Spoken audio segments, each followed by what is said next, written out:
Is power still concentrated in the US or is getting more distributed now? Well, the US remains the number one power for now. Everyone recognizes it. It's the only true great power because it What do you has, mean by it? you see, it has power in all domains, whether it is economic, financial, military, technological, cultural, soft power, and a willingness to exercise it. And it is recognized as being a great power by the others. Nobody will deny that the USA is a great power. Others may say, well, China, yes, it's aspiring to be a great power, but it doesn't have all the attributes that the United States has. Now, one of the biggest things, apart from the things that I've mentioned, one of the biggest things which the Americans have is the US dollar as the reserve currency, which they can weaponize, and they have been weaponizing. So this whole business of secondary sanctions which they impose on other countries, whether on India or Iran or Russia, it upsets the whole world because people have foreign exchange holdings in what currency? US dollar. The yen or the euro or the pound sterling they don't have the size of the US market or the Chinese. Is anyone going to invest in yuan? No. Are you going to keep yuan as a safety? No. So that is the way the global economy is structured. And that is the huge benefit of the Americans because they they can borrow money. I mean, they are running a deficit of $35 trillion or something like that, rising by 1 or 2 trillion every year. And they're basically handing out IOUs to people who cannot encash them. But yeah, there's a slow de-dollarization which is underway. Very cautious, very careful, because nobody wants to get on the wrong side of America. But like India or China or Russia or other countries are trading in their national currencies and say, okay, if we can't use dollars, then we have to find some alternative mechanism. And that, in my view, represents a long-term danger for the Americans because this biggest tool which they have to dominate the world, they themselves are weakening it. When you confiscate $300 billion of Russian government assets, what is the message you're sending to the world? Today it's Russia, tomorrow it could be somebody else. So, Mr. Trump has said, he's going to hit those countries very hard, including the BRICS countries if they go for de-dollarization. So nobody is saying we're going in for de-dollarization. We are not. We have too much stake in that. But this process is underway. Can you explain to our audience a bit more about trade wars and what do you see it from a geopolitical and diplomatic lens? Well, trade wars, the sad thing is that the WTO system has collapsed. World Trade Organization. That has collapsed because, it was premised on the assumption that free trade is in everyone's interest, that, the developing countries need some support. There are fixed rules which everyone will abide by. All that has gone. The process started many years ago because when the West realized that the world trading system was not working to their advantage because everything had been gamed by them, then they started, putting some obstacles. For example, the Americans held up the appellate tribunal of the WTO. So now there is no appellate tribunal to which any country can go in case they have a problem. And of course, see what Mr. Trump is doing now. The whole MFN principle has gone. MFN meant that whatever duty you charge to one country is applicable to all the others. Or most also. favored nation. Now he's saying, I will charge so much to country A, so much to country B, threatening, retaliation, all that, And so that is a huge disruption in world trade. I think it will affect all economies. So let's go deep into what trade wars are, if you want to explain to laymen. And what has Mr. Trump caused that has destabilized the world? Well, basically, he is saying that if you want to access the American market, which is the largest market in the world for exports, if you want to export to America, then you have to pay a tariff. And now I think he's mistaken in the assumption that it is the exporting country that is paying the tariff. It is actually the importer who has to pay the tariff. American consumer. And eventually the American consumer. Maybe he won't pay the full amount because, if a thing is costing $100 today and tomorrow it's $120, then the exporter will take a hit, the importer will take a hit, the distributor will take a hit. So it may be distributed, but the prices will go up. Now, it's amazing that today there are many products, say electronic products or cameras and stuff like that, which are cheaper in India than in the USA because of the tariffs. So this is going to reduce the trade volume, and I'm not sure that this is going to benefit America. Because then countries who are dependent on selling in the US, they'll still sell for, let's say, they'll sell lesser amount of units, but still at a higher price. So, well, it depends on what the US consumer is willing to bear. Yeah. These are early days. I think in a day or two, Mr. Trump is going to announce which countries are going to have these enhanced tariffs. He's cut a deal with China and UK and Vietnam, but I don't know how many other countries will be involved, whether India. How is India affected? I think that's my next question.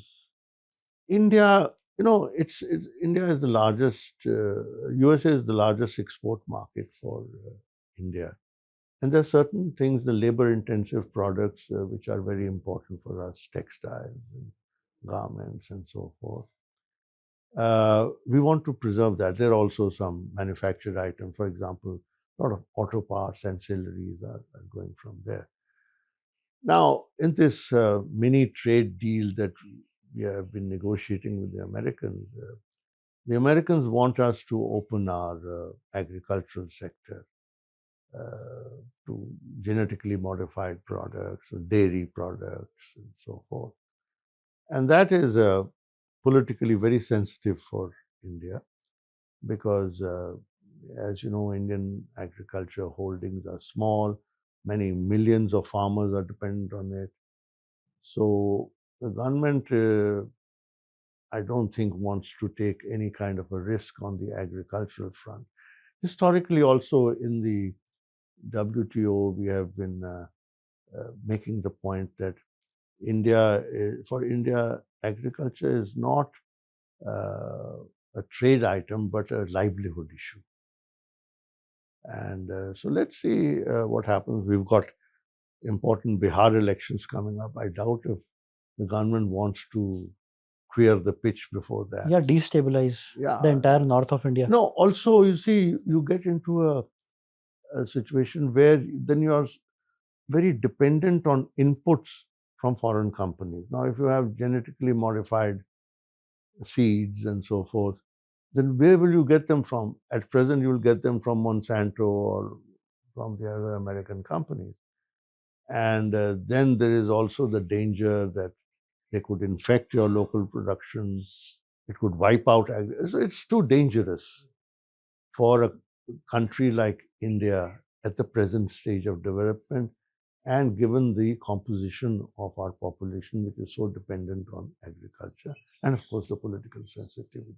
Yeah, and today 46% of Indian population is dependent on agriculture, which has gone up in recent times from 42% some years ago.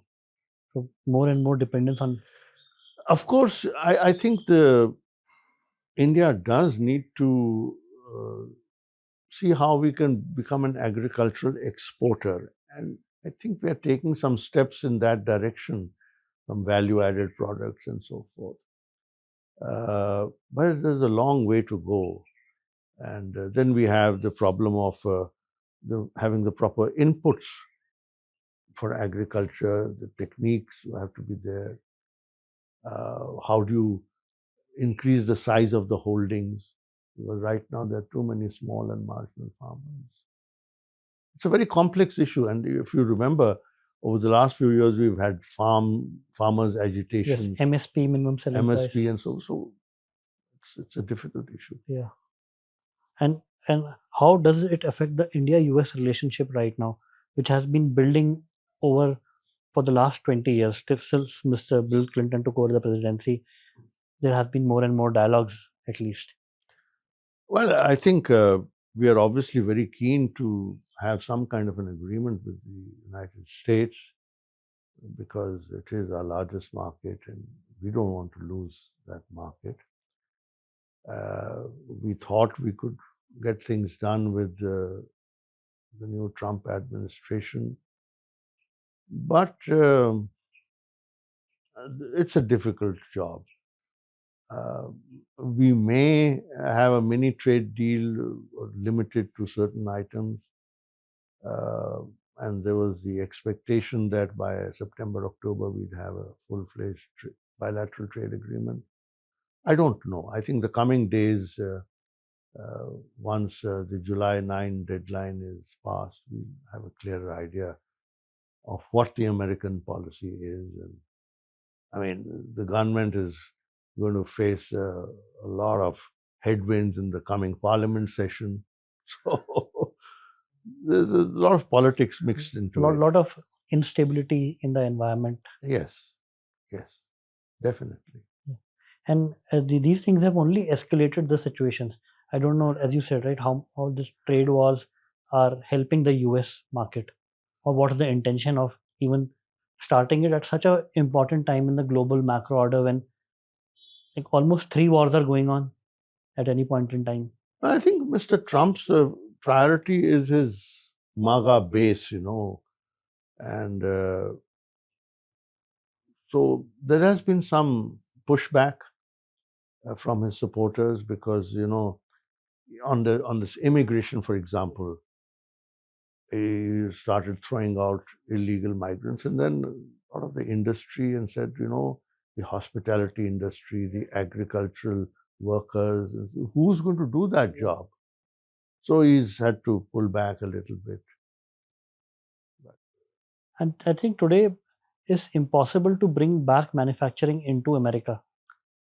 So, well, there's a question of availability of skilled manpower, and two, that are the wages going to be so high that the product will be uncompetitive? I mean, for example, President Trump has told Apple, don't manufacture in India, manufacture in USA.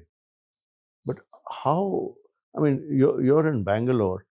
Your worker in Bangalore will be satisfied with X amount of money, which the worker in America will require 5 or 10x. 10x at least. So, how does it make sense for Apple and the American consumer will have to pay so much more? Yeah. And will he or she be willing to pay that? I doubt it. Because don't forget that America has been fed an opium of cheap prices. People are not going to be happy if the prices go up. Yeah. And the other thing that is going on is the Russia-Ukraine war is not stopping. No. And do you think it's going to stop in the near future? Not unless Ukraine changes its approach. And what approach is required? Well, basically, Russia is winning the war as far as I can see.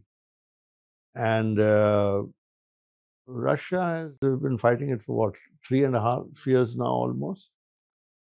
They have also invested a lot of money, prestige, lives. And they are unlikely to stop till they have achieved their minimum goals. And what are these goals? Well, they have been talking about, the first element is the security aspect, that Ukraine should not be a part of NATO or part of any Western military bloc, because Ukraine is as a hostile, as a country in the hands of hostile powers, poses a security threat. To give you an example, it is like UP and Bihar. If, I mean, the border is like that, there's no natural border. So if Bihar were to host a foreign military presence, wouldn't UP feel threatened? We'd not tolerate it. Yes. When the borders Or, are so porous. yeah, so porous. Or take what happened in the 1962 Cuban Missile Crisis, when the Russians put missiles on Cuba, which is only 90 miles from Florida, and the Americans were very upset.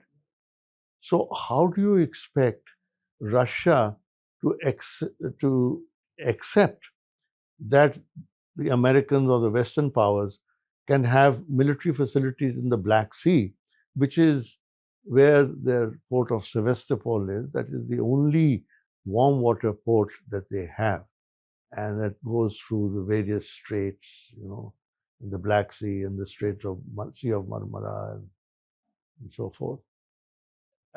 So they will not accept it.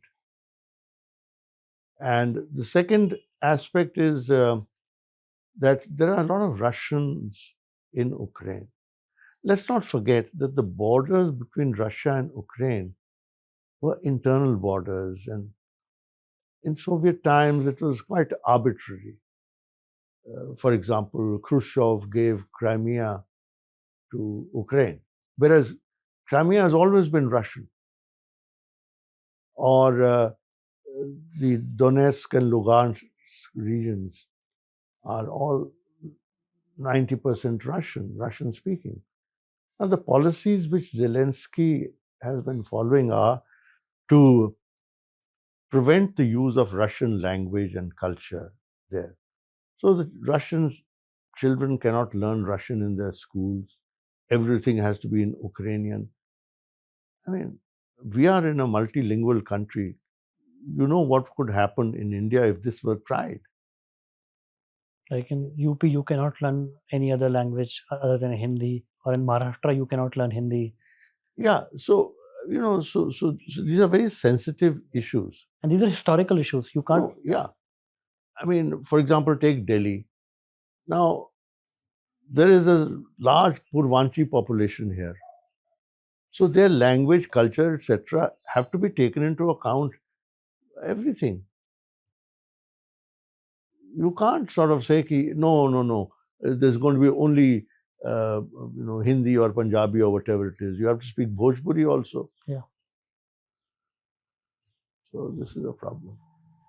And what end does, besides Ukraine not participating in NATO, what end does Russia want in the war? Now they are in a controlling position. They want that the existing ground realities should be accepted. They have made 4 of the oblasts of what was Ukraine part of Russia. It's now in their constitution. These are Luhansk, Donetsk, Zaporozhye, and Kherson. They want that, the denazification of Ukraine, because it is their assessment that there are a lot of Nazi elements who are very influential in Ukraine. So Nazis are like now a 80 or 90-year-old phenomena. Yes, but it's the mindset, no? And there were a lot of, in the Second World War, there were a lot of people in Ukraine who were collaborating With the with the Nazis. Nazis. Just bear in mind also that Ukraine is very distinctly divided into two regions. One is the western part, where Lvov and so forth are, which has been part of their history and culture is more that with Poland, Lithuania, and so forth. And the eastern part, which is more with Russia. Now, the only logical dividing line is the Dnieper River, which is a major geographical point. And basically, east of the Dnieper River is Russian speaking or Russian dominated, and west of that, it gradually peters out into non Russian or other languages. So, that I think is the big divide in Ukraine. I think one of the things is that all the capable men in Ukraine have went to war and millions of deaths have occurred. So is there anybody left in Ukraine to fight for Ukraine or call it their own country Well, anymore? that's a good question because one does see reports of young Ukrainian men, even teenagers, being picked off the streets and forcibly sent to war. It's a very tragic situation because a lot of the Ukrainians have fled Ukraine, they've gone to European countries, uh, and it's obviously not a popular war. I mean, but the regime wants them to continue fighting.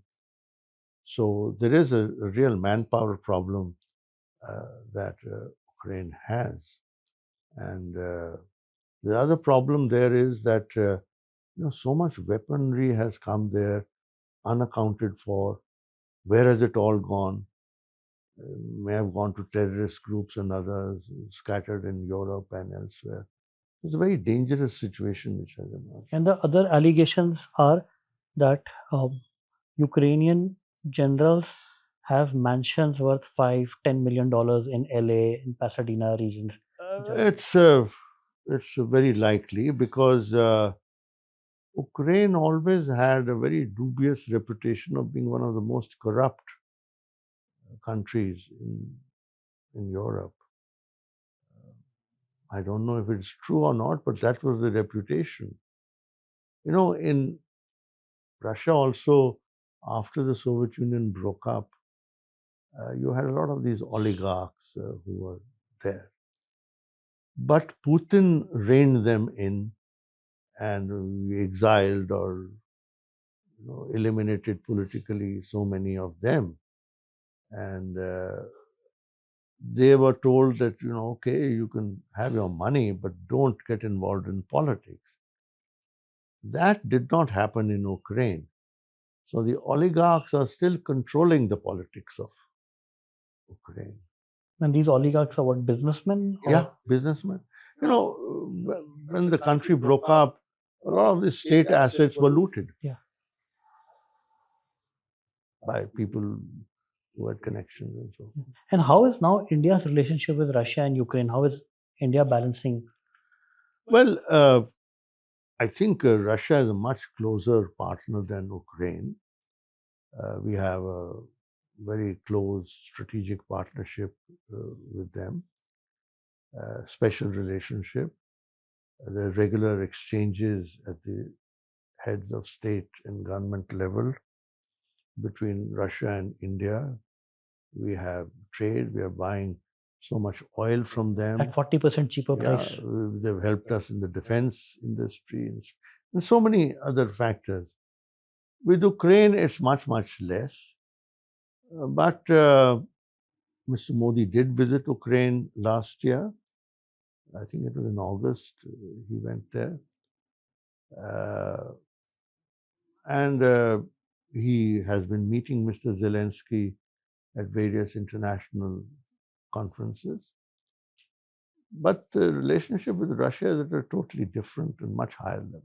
And you think it's as good as it was in the past or even better?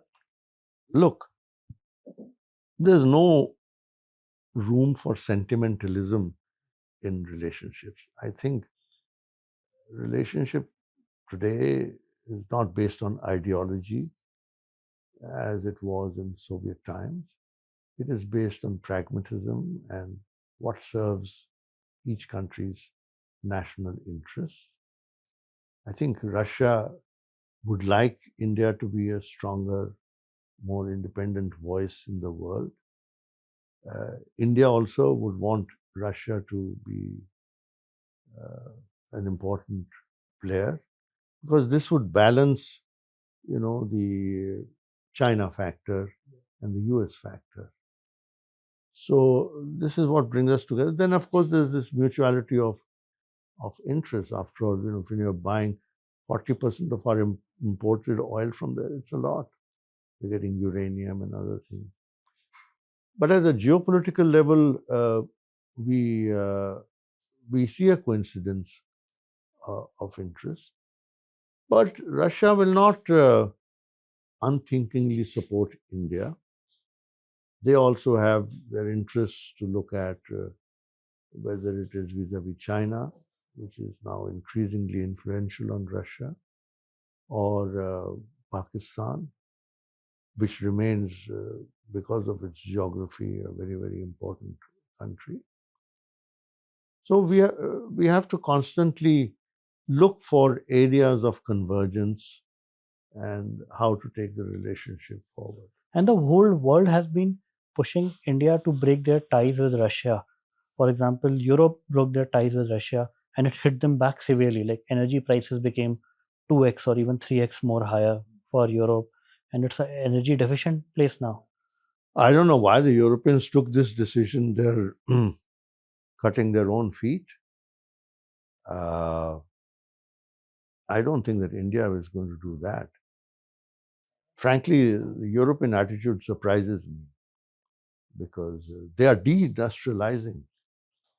I mean, for 50, 60 years, they have been dealing with Russia. They've benefited, particularly Germany has benefited from low energy prices, reliable energy supplies. And yet, they're happy to do that. And now they want to spend more and more of their money To weaponize their countries. weaponize their economies. I mean, I don't understand it. There is this fear that Russia is going to invade Europe. I think this is complete Uncalled nonsense. fear. Uncalled. What does Russia have to gain from Europe? They can't even take over Ukraine. What are they going to do in Europe? Europe doesn't have any resources. Why do they want to take over a population which is hostile to them? I don't understand it.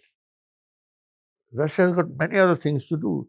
So the Russian strategy is a defensive one, whereas the Europeans, frankly, I don't know what they are doing because they're only hurting themselves. And I suspect there's too much of a role of Brussels, the European Commission in this, because this becomes an element of uh, something which unites them. And It gives a common enemy. yeah, it gives a common enemy, and I don't know. And just look at the Ukraine war, where the Americans are saying, we must cut a deal, but the Europeans are saying, no, no, no, you cannot do it. And surprisingly, Britain has also been supporting by pouring billions of dollars in Ukraine, and even their own economy is not stable right now. Well, Britain, I think, still has delusions of being a great power, and I think they have a particular rivalry or antipathy towards Russia. Let's not forget the great game of the 19th century when Tsarist Russia and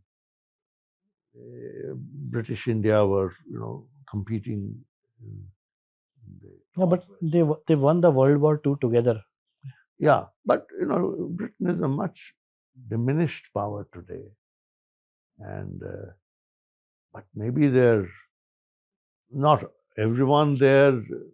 I think the ordinary people probably are reconciled to what Britain is today. But maybe the elite who runs the country still fancy themselves as a power that is going to shape the world as it did when they were the dominant global power. I don't know. And coming on to the next point, which is very important, is that the recent war between India and Pakistan. There's a theory that Chinese wanted to test their weapons against India, so they created this artificial war which lasted for a few days, and they wanted to test their blockers against Rafael, which they were successful to some certain extent.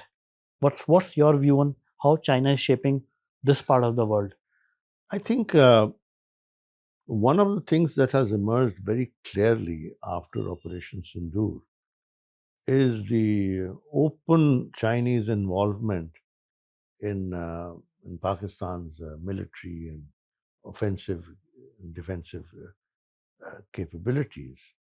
And I think our deputy chief of army staff talked about it a few days ago also. Yes, you see, the Chinese are playing a little crafty game that while not taking on India directly, where they will keep up the pressure on our borders, but maybe not an open conflict. They are using Pakistan by supplying it all kinds of weaponry, intelligence, satellite information, so that it acts as a force multiplier and Pakistan is fighting India. Earlier, we used to talk about two fronts. Now it's just one coordinated front with Pakistan as the lead player. So this is something that we have to bear in mind. Yes, they have seen how their weapons are faring against the Western weaponry that we have and against our indigenous weaponry and systems. They will also draw the lessons. We are also drawing the lessons on how effective they are. One of the things which I think has emerged is that many of our indigenous systems proved very effective. And that, I think, is the success, reflects the success of the Atmanirbharta and so forth. So we need to now focus a lot more on building our indigenous defense capabilities. Because one thing is very clear, in a conflict situation, you cannot be dependent on other countries. Yes.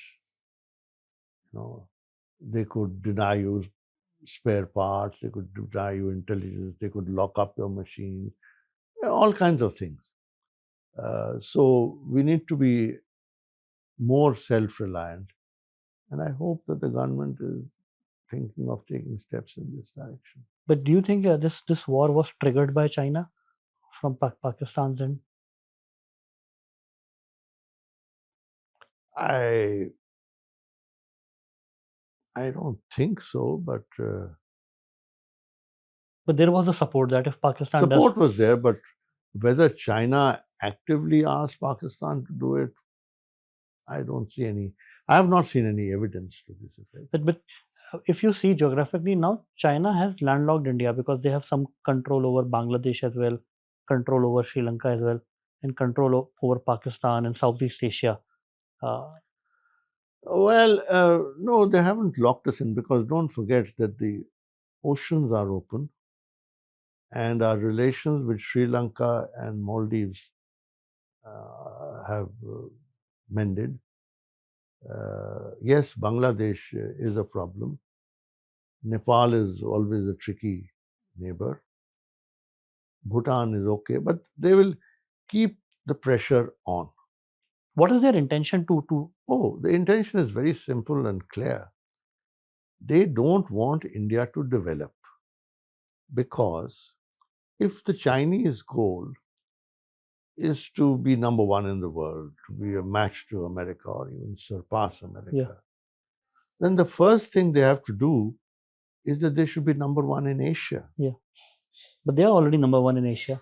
Yeah, but they don't have control over Asia. They, in their immediate neighborhood, the east is Japan and Korea, which are partners, and Philippines of NATO.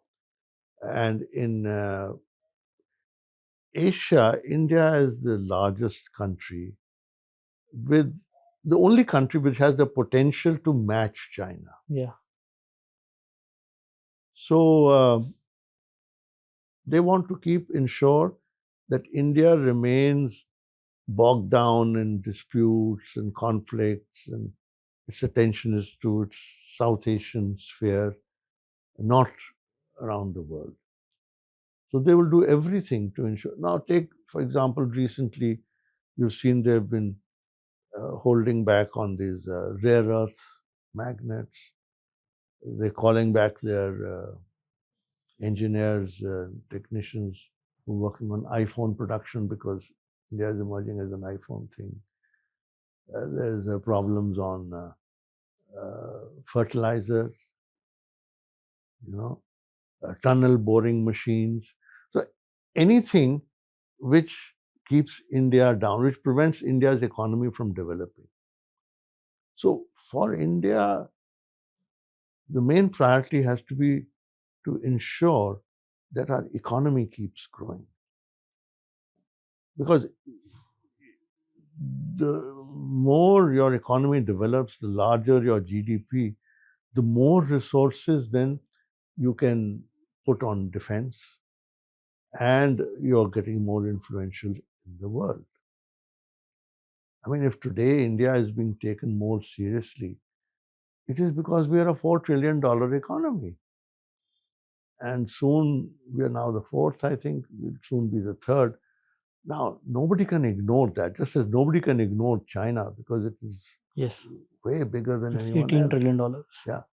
So if we keep on growing and if we become a $10 trillion or whatever it is economy in the next few years, oh, everyone doesn't like it.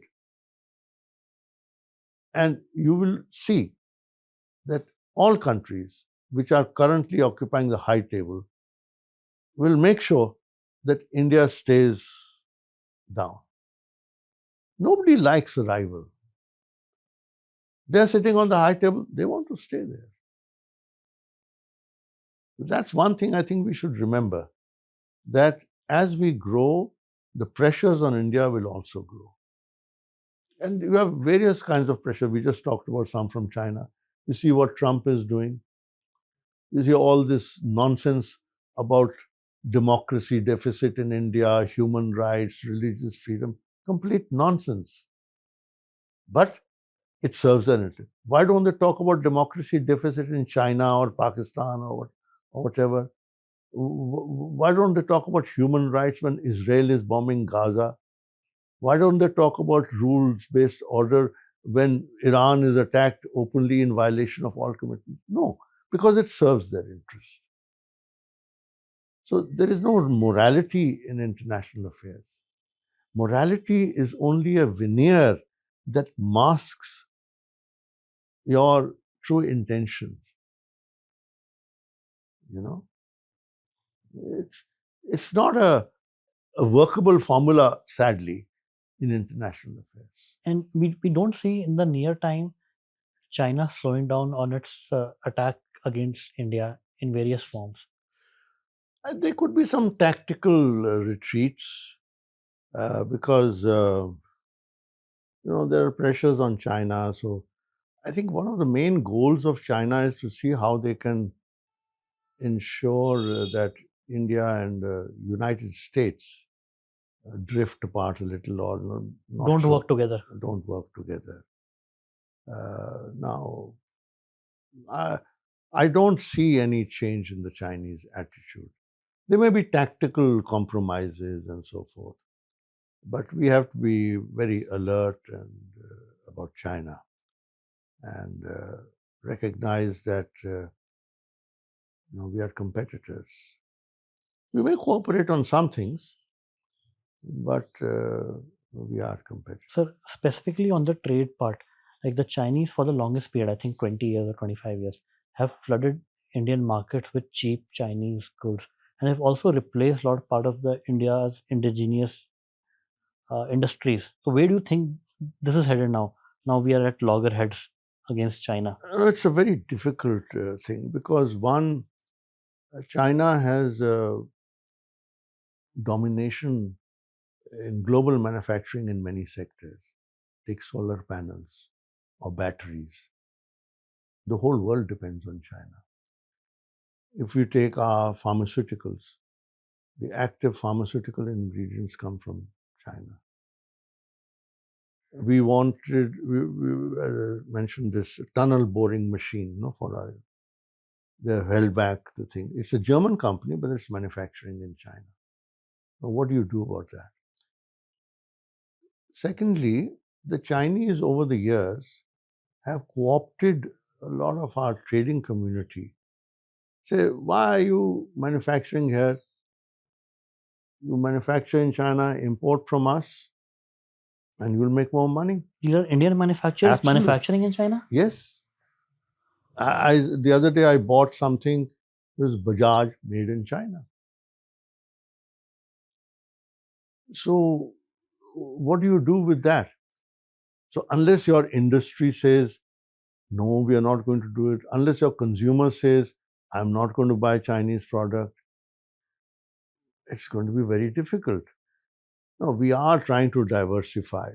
For example, now on rare earths, we're trying to develop our own resources. We're trying to see whether we can get it from other countries, not China. But this is not a problem that is peculiar to India. It is peculiar to all countries. But China is not against all the countries, specifically against India. No, you see, most countries have a trade deficit with China because they're more exporting more. India's problem is that when we are so dependent on China, the Chinese can control the flow to hurt our economy for political reasons. I just told you this tunnel boring machine. Now you want to build tunnels. There's a German company, but that's manufacturing in China, and they are, delaying the whole process. What do you do about that? It's delaying key projects, even military projects, by many years. So getting out of this dependence. See, with other countries, there's no political or strategic objective. Now, we could take the line that, look, it doesn't matter because if we are going to import, whether we import from China or some other country, it's the same thing. Our deficit it's a global deficit will not change. But the problem is that with China, the Chinese can weaponize it for political and strategic reasons. To destabilize. Yeah. Or to slow down India's growth. Because they also realize that the stronger the Indian economy gets, the more independent we become. And then they have less levers and less leverage to slow down India. Yeah. So that's the game. And that's why so much focus today on Atmanirbhar Bharat. I think it's a very good policy. And as we just discussed, it has shown its positive results in defense sector, where we have been going about quite systematically. We need to do it in all other sectors. And this is where it's important to get the talent and the money from overseas, the kind of work that you're doing, trying to encourage startups so that they invest in India. People must believe in India. Money will then come. And if there's money to be made, if there's a stable environment, good policies, predictable, repatriation of profits and so forth, people will come. But let's say if this podcast is listened by foreign investors right now, what reasons you would give? 3 reasons why they should invest in India right now. Because we have a market for domestic, because we have the talent. So many of our people are going abroad and working there. Now, if you could just ensure that these people who are flocking American, Canadian, British, Australian, New Zealand universities could study in India if you could create the conditions where they would get professional satisfaction and adequate or comparable monetary compensation, everyone would stay in India. But because you don't, you can't get admissions in colleges here. So people go. We are contributing $43-44 billion to the US economy every year through student education. If we invest that $44 billion to build new universities Exactly. or equip existing ones, Yes. So this is a long-term thing. And I mean, there are many people I know, I'm sure you know many more, who have lived in the United States or elsewhere and are coming back to India. And many of them I know personally will say, we're very happy to be in India, but we need a proper environment. We need proper education for our children. We need proper healthcare facilities. We need proper civic infrastructure. If we can ensure all this, why would people go abroad? So this is a larger national issue that we need to address. I'm not happy that, in the past, maybe not now, we have been, one of the talking points we have with America is give us more H-1B visas. Hello, why? If somebody wants to go, fine, but we don't have to encourage our talent to go abroad. And our people are very, very talented. I mean, it's not for nothing that so many of the global companies are headed by Indian origin people. And US is not doing any favor by giving us more H-1B. They require more workers. They, That's why they will get it, yes. So I don't understand it. We don't have enough medical colleges. Many of them are very dodgy. So all these things need to. So this is a national enterprise, and I really wish that the government would pay a lot more attention to issues of education, health, and a proper environment for living. Now, we were talking about Bangalore. I mean, you've got so much talent there, but why can't we have a civic infrastructure which matches that? Why do we get into stupid controversies of whether billboard should be in Kannada or English or 50% or 60%? I mean, this is complete nonsense. Yeah, and why debate about who is developing the physical infrastructure or the road infrastructure, whether it's center or the state, like these kind of things. This is where the politics comes in. And, parties which are at odds with the ruling coalition, they will always find something to put down the government. Ye nahi hua, wo nahi hua, that kind of thing. Sadly, there are too many people in our own system, in our country, whether it is the political class, whether it's the intellectuals, the academics, others, who are constantly running down India. I mean, this stupid controversy, oh, Mr. Trump has said he negotiated this deal. You want to believe Mr. Trump, whom no one believes because he changes his mind every day and he makes all kinds of outlandish claims, but you will not believe your own minister and prime minister. What kind of an attitude is this?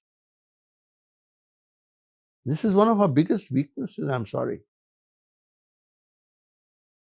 And how could he, sitting thousands of kilometers away, could have stopped the India-Pakistan war?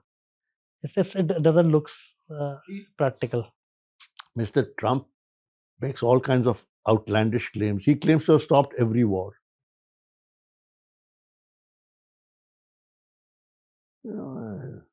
And what do you think about, let's say we discuss about India-China relationships, and it's going to get not easy for India as India aspires to become a $10 trillion economy. It will face all kind of headwinds from everyone. Yeah.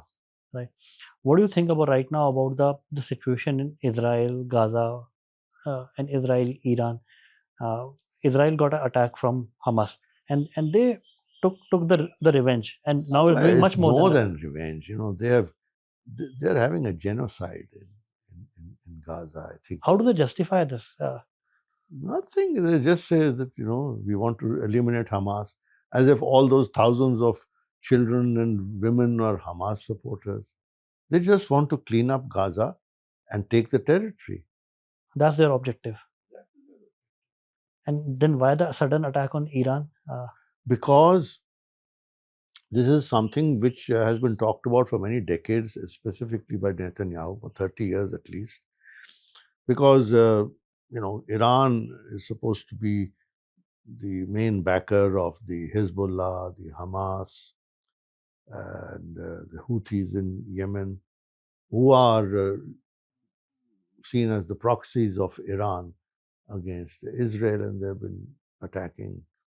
Then the Syrian regimes, Assad's regime was also allied to Iran.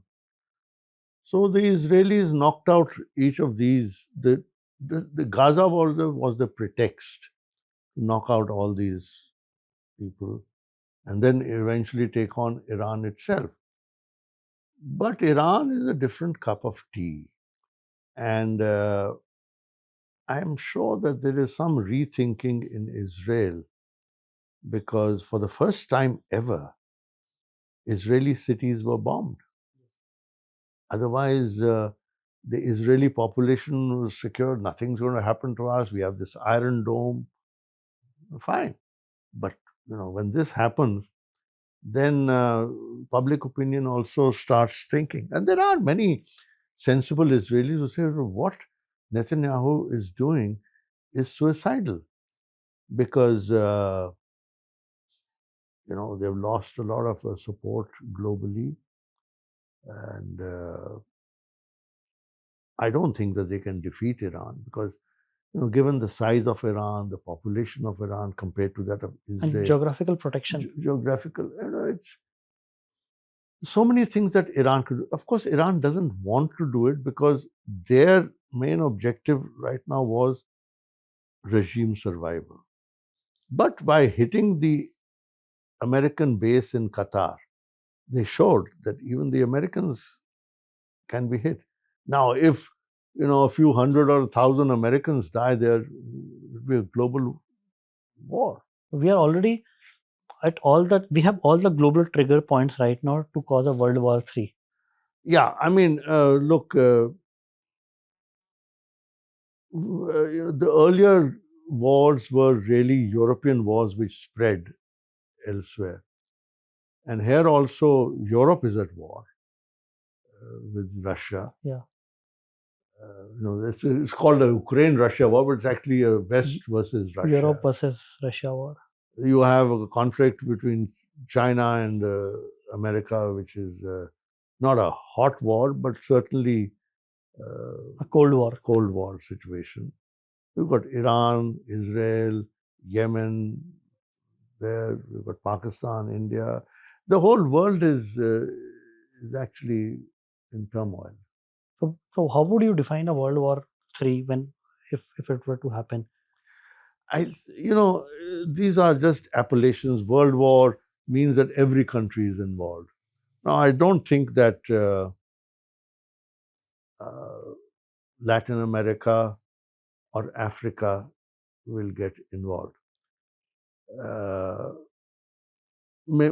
except the Mediterranean thing. See, this is basically a conflict in the northern hemisphere, centered around the Eurasian landmass, from the Atlantic to the Pacific. So this encompasses, all the countries there. And you can call it a world war or not. It's not a world war in the sense that in that there were very clearly defined sets of adversaries, the Axis powers, Germany and Japan versus the Allied powers.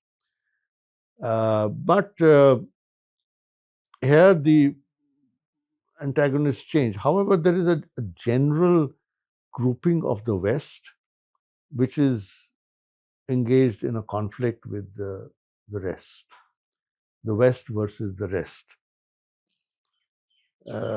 Why? Because the West has dominated the world for 500 years. That domination is now under stress, under threat, and they are fighting to retain that.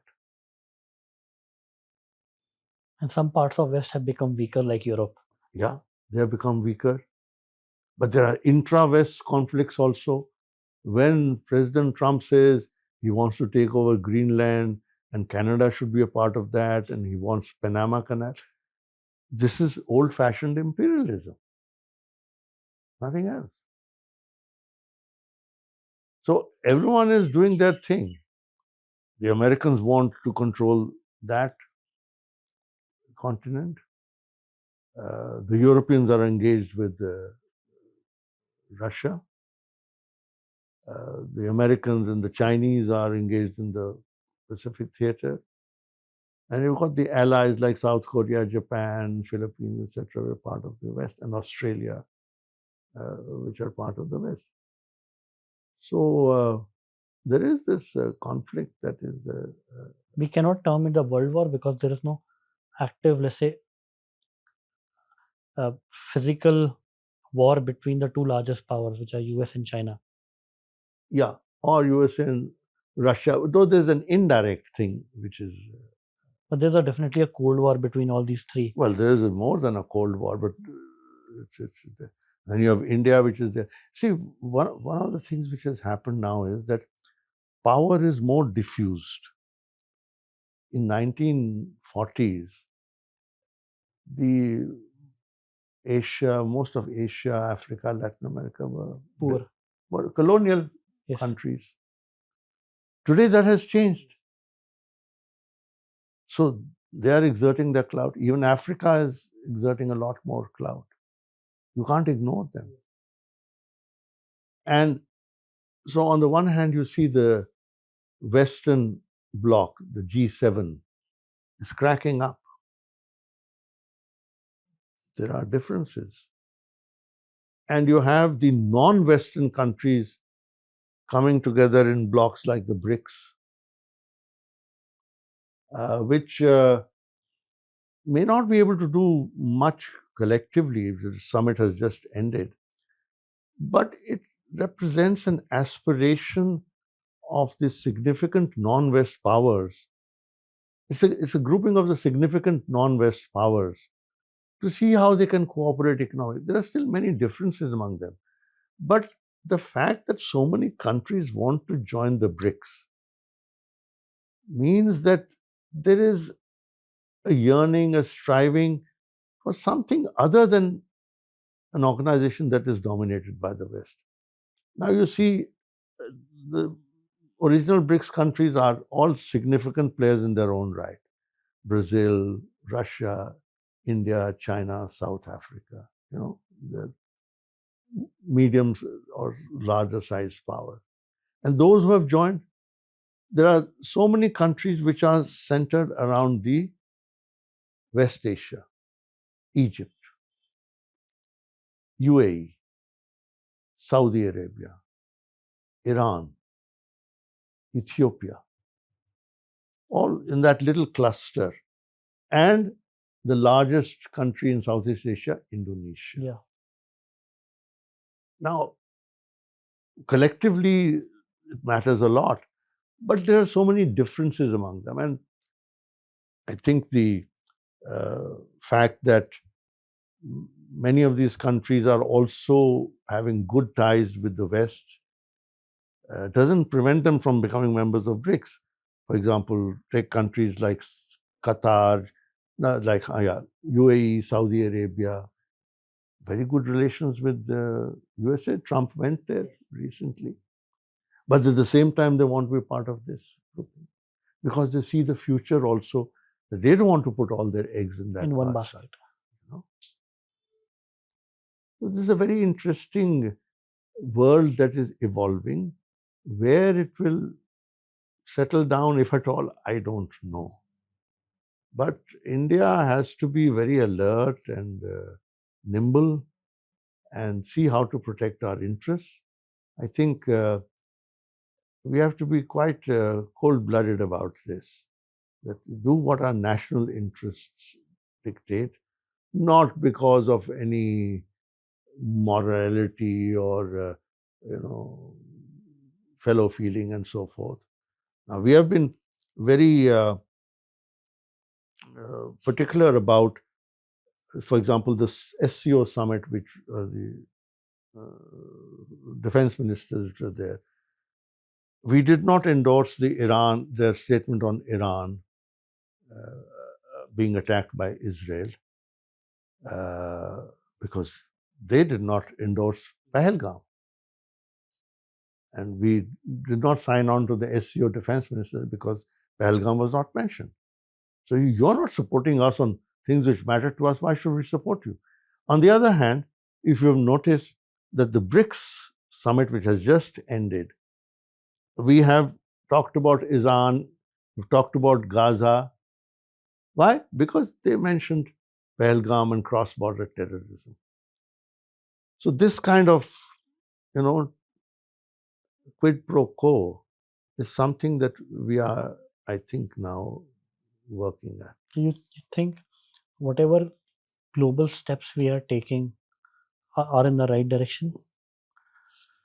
I think generally, yes. I was a little disturbed that we had been so pro-Israel in our orientation, but I think the BRICS statement has Mellowed it down. mellowed it down. At the same time, I think we also need to bear in mind what I said, that, you know, strict national interest, that while at a moral level we may be outraged, but practically Israel supported us on Pahalgam. Israel has always been with us, sharing intelligence, Kargil war, weaponry, you know, everything.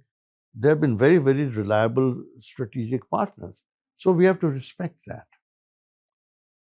Now, recently, you know, Turkey was involved with Pakistan in Yes. the Operation Sindhoor. So we're building up our ties with Greece. You know, okay, you know, there'll be a price for Turkey to pay for there. And I just read a report that the Turks are very upset that we're giving some defense equipment to Greece, some missiles and so forth.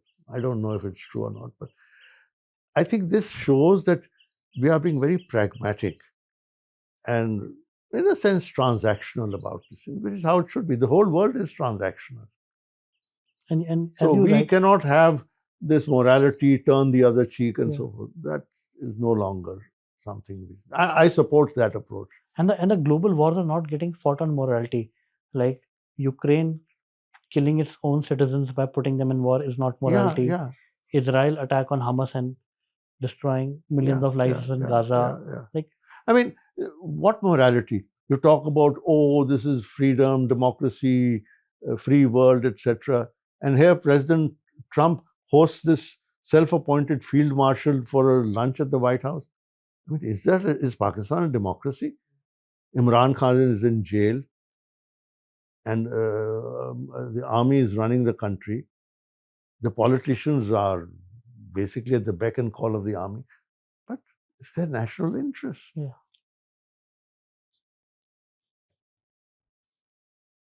So there's a recent movie called Diplomat, which for the first time masses came to know about how diplomats function. I haven't seen it, but Yeah, anyway. but it highlighted the role of Shri Sushma Swaraj ji during the tenure, right? How she rescued an Indian citizen stuck in Taliban, right? Do you have some stories from your era or from some other stories, like how diplomats have taken certain very strong decisions and how they worked out? Well, you know, I mean, rescuing our citizens is obviously very important. We have to look after the interests of our people. And I remember when I was secretary, there was the 4 Indian truck drivers had been kidnapped in Iraq. And it required a lot of negotiations to get them back. We used all our contacts with the Arab countries. We had a minister at that time, late minister, who was Muslim, and he addressed the people of Iraq and so forth. So sometimes you have to follow different techniques. Then we had the other thing of the evacuation of our citizens from Lebanon when the war broke out in 2006. And yeah, we sent our Navy there. I remember calling up the Defense Ministry and said, look, we may have to do something. So they had a fleet of ships which was in the Mediterranean, and they were halfway through the Suez Canal and they turned back and so forth. Evacuated our people from there via Cyprus and so forth. So we have had these things from time to time.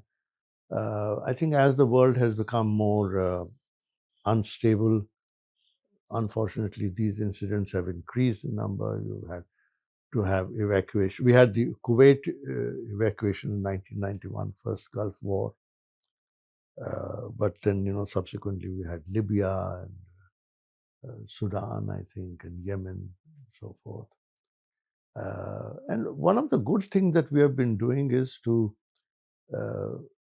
also rescue the citizens of our neighboring countries, Nepali, Sri Lankan, Bangladeshi, etc., who've been involved there. And this is something which has been appreciated. I think that diplomacy has to be people-centered. There's national interest, but unless you have the public which is with you, and ultimately, in today's world where everyone is so much aware, proper messaging is important. Sometimes we have done the messaging properly, sometimes there's scope for improvement, but nowadays people expect a response instantly. Yes. And that is sometimes a problem because you can take decisions under pressure. So that's one of the downsides of it. But on the other side, the public is now much more invested in foreign policy issues than it used to be when I was there. Because, as our economy has grown, as we are more globalized, everyone has a stake in what's happening in the world. Your personal stake, whether it is students or tourists or workers or whatever, or whether it is inputs coming from abroad, imports, exports, markets. We are more connected with the world, and therefore it's very important that our people should be well informed about international affairs.